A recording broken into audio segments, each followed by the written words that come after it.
think when it comes to promoting healthy cities, the development community has to start by focusing on the initiative of what creates an attractive and successful shopping center, and that really starts in job creation locally. I think that the development community needs to understand and embrace those things that make sense to the long-term vitality of a project and embrace them rather than take them on as a negative thing, as a positive thing. Hire locally, and I think that's probably the driver of the success of a project.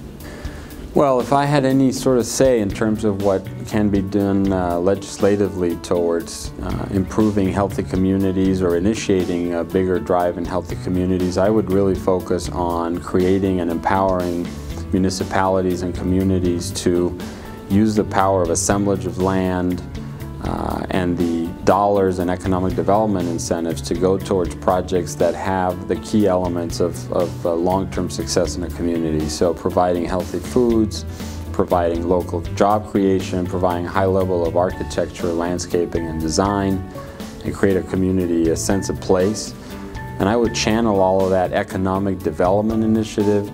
around communities that are in low, moderate income levels and that have certain unemployment rates, and that's where I would focus all of my energies.